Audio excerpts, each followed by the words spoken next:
84 लाख योनियां क्या होती हैं और क्या हमारा ये मनुष्य का शरीर 84 लाख योनियों के बाद हमें प्राप्त होता है? किसी इंसान ने अपने मनुष्य शरीर को समाप्त कर दिया, मार डाला, आत्महत्या कर ली, क्या परमात्मा ऐसे लोगों को माफ कर देगा? नमस्कार, सेल्फ अवेकनिंग मिशन से संजीव मलिक। दोस्तों, आज का हमारा वीडियो बहुत ही इंटरेस्टिंग टॉपिक पर है। ये किसी व्यूअर का सवाल है कि 84 लाख योनियां क्या होती हैं और क्या हमारा ये मनुष्य का शरीर 84 लाख योनियों के बाद हमें प्राप्त होता है? आइए इसके बारे में विस्तार से डिस्कस करता हूं इस वीडियो में। इससे पहले अगर आप हमारे चैनल पर नए हैं तो चैनल को जरूर सब्सक्राइब कर लीजिए। तो इसमें क्या होता है कि 84 लाख योनियों के बारे में मेरी क्या राय है, मैं एक बार अपने जो भी सदग्रंथों में दिया हुआ है वहां से रेफरेंस लेकर बताता हूं। आमतौर पर अलग अलग ग्रंथों ने अलग अलग तरीके से डिफाइन किया गया। कुछ ग्रंथों ने 3 टाइप की डेफिनेशन दी है कि जलचर, थलचर और नभचर 3 तरह के लोग जीव बताए गए हैं। जल में रहने वाले जीव, पृथ्वी पर चलने वाले प्राणी और आकाश में उड़ने वाले प्राणी। तो 3 मेन कैटेगरी बताई गई हैं। कई जगह पर 4 अलग अलग कैटेगरीज भी बताई गई हैं। इसमें जरायुज, अंडज, स्वेदज और उद्भज। मतलब जरायुज मतलब माता के गर्भ से जन्म लेने वाले मनुष्य पशु जरायुज कहलाते हैं। अंडों से उत्पन्न होने वाले प्राणी अंडज कहलाते हैं। मलमूत्र, पसीने इत्यादि से उत्पन्न होने वाले जो जीव हैं स्वेदज कहलाते हैं। जैसे जोंक, पिस्सू वगैरह जो होते हैं, उद्भिज जो होते हैं, वो पृथ्वी से उत्पन्न होने वाले जो जीव हैं, जैसे कीड़े मकोड़े जो हैं, वो अधिकतर उसको उद्भिज कहा जाता है। ऐसे अलग अलग कैटेगरीज बताई गई हैं। जो 84 लाख टाइप के जीव बताए गए, पद्म पुराण में एक श्लोक है, उसमें मेंशन किया गया कि जलज नव लक्षाणी स्थावर लक्ष्य विष्मति कृमियो रुद्र संख्यक पक्षिणाम 10 लक्षणम त्रिंशल लक्षाणी पशवै चतुर्लक्षाणी मानवः। ये पद्म पुराण के 78वें स्कंद में 5वां श्लोक है। अर्थात जलचर 9 लाख टाइप के, स्थावर अर्थात पेड़ पौधे जो 20 लाख टाइप के, रेंगने वाले जो जीव हैं, सरीसृप जो होते हैं, कृमि जो होते हैं, कीड़े मकोड़े और रेंगने वाले जो हैं 11 लाख टाइप के, और पक्षी जो आकाश में उड़ने वाले 10 लाख टाइप के, स्थलीय जीव जो और जलचर स्थल पर रहने वाले जो जीव हैं, मतलब पृथ्वी पर रहने वाले जीव, वो 30 लाख टाइप के, और बाकी 4 लाख जो है वो मनुष्य टाइप के हैं। मतलब मनुष्य की भी 4 लाख कैटेगरीज हैं। टोटल जो है इनका बनता है 84 लाख, 84 लाख। ये मैं शास्त्रों के हिसाब से बता रहा हूं। और तब 4 लाख बार मनुष्य योनि में जन्म लेने के बाद या तो वो पितृ योनि या देव योनि प्राप्त होती है या वो मुक्त हो जाता है। ये सभी कर्म अनुसार चलता है। मनुष्य योनि के बीच अगर रहकर कोई नीच कर्म करता है तो वो पुनः नीचे की योनियों में चला जा सकता है, अर्थात उल्टे कर्म में भी गति करता है, जिसको हम दुर्गति कहते हैं। तो मनुष्य का पतन ना हो और हमेशा वो ऊपर की ओर बढ़ता रहे। इसका अर्थ क्या है कि मनुष्य का ये जो शरीर मिला है ये इतनी आसानी से नहीं मिल गया। इससे पहले बहुत टाइप के रूप हमने बदले हैं। ऐसा मैंने अपने पास्ट लाइफ में और अनेक लोगों के पास्ट लाइफ में देखा है। इसके अलावा मैनी लाइफ मैनी मास्टर्स नाम से एक बुक अवेलेबल है, उसको भी आप पढ़कर देख सकते हैं। उन्होंने भी बड़े विस्तार से बताया है कि मैंने अनेक साधकों से पूछा है और उस बुक में भी ऐसा मेंशन है कि उन्होंने भी अपने आप को कभी पेड़ पौधे के रूप में जन्मा देखा, कभी हिरण के रूप में देखा, कभी हाथी के रूप में देखा, कभी मृग के रूप में देखा। ऐसे अनेक अनेक जीवों में अपने आप को देखा। मैंने खुद भी अपने लाइफ को देखा है कि बहुत बहुत हजारों जन्म पहले, लाखों जन्म पहले जो जन्म हुए, अनेक तरह के जन्मों की यात्रा में मेरे 10 लाख से ज्यादा जन्म मैंने मतलब जाने, पूरा देखा सब कुछ नहीं है, जाना कि वो कितने जन्म किस योनि में हुए हैं। लगभग 30-40 जन्म तो पीछे जाकर देख चुके हैं कि क्या क्या मेरे साथ हुआ है।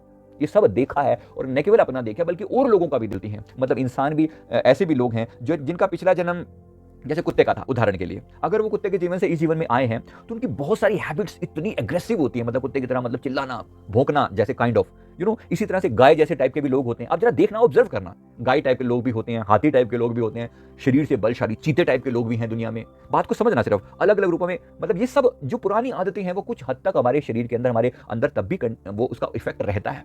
और गुरबाणी में भी इसका जिक्र जो है ना, गुरु नानक साहब जी करते हैं, फरमाते हैं, कई जन्म भय कीट पतंगा। अभी गुरबाणी को आप इनकार नहीं कर सकते, महापुरुषों की वाणी है, उनके ऊपर कोई वो, क्योंकि और हमारे अपने मैंने प्रूफ मैंने बताया, उसके बाद फिर बता रहा हूँ गुरबाणी के रेफरेंस। कई जन्म भय कीट पतंगा, कई जन्म गज मीन कुरंगा। कि कई जन्म तुम कीट पतंग बनकर पैदा हुए, कई जन्म हाथी बनकर, मछली बनकर, कुरंग यानी कि हिरण बनकर पैदा हुए, कई जन्म पंखी सर्प होयो, कई जन्म पंक्षी बनकर पैदा हुए, सर्प बनकर पैदा हुए, कई जन्म हैवर वृक्ष जोयो, कई जन्म में तुम वृक्ष बनकर पैदा हुए, कई जन्म, फिर कहा कि कई जन्म हैवर वृक्ष जोयो, फिर फरमाया मिल जगदीश मिलन की बरिया, मिल जगदीश, अब परमात्मा से मिलने का प्रयास कर, मिलन की बरिया। ये जो मनुष्य का शरीर मिला है ये मिलन की बारी है परमात्मा से। चिरंकाल ए देह संजरिया, ये जो देह मिली है बड़ी बड़ी मशक्कत के बाद मिली है, बड़ी मेहनत के बाद मिली है। अब इसमें भी 4 लाख कैटेगरीज हैं।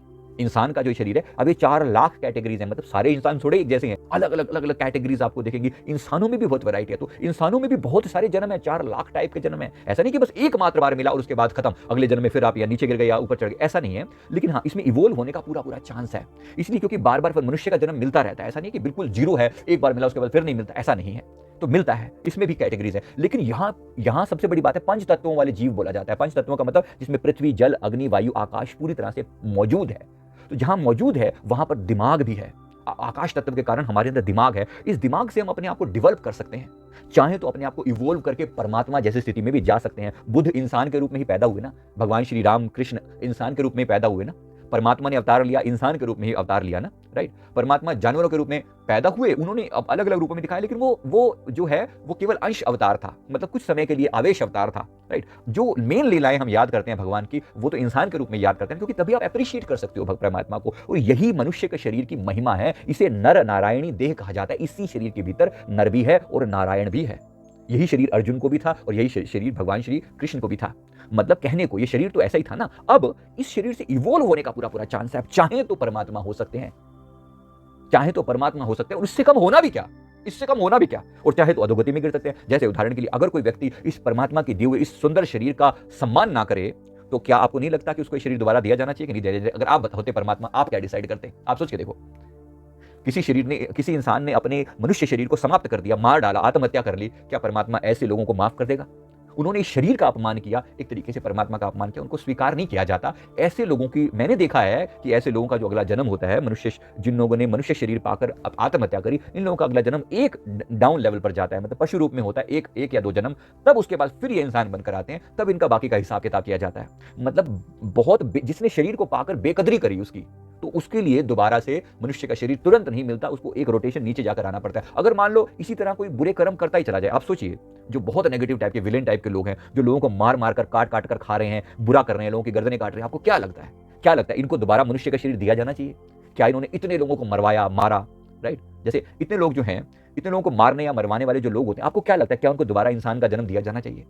आप खुद ही फील करोगे कि ये लायक नहीं है, इस लायक नहीं है कि इनको इंसान का शरीर दिया जाए। परमात्मा भी ऐसे ही समझता है, और उनकी अंत समय में जो विचार होते हैं वैसा ही उनको शरीर दे दिया जाता है।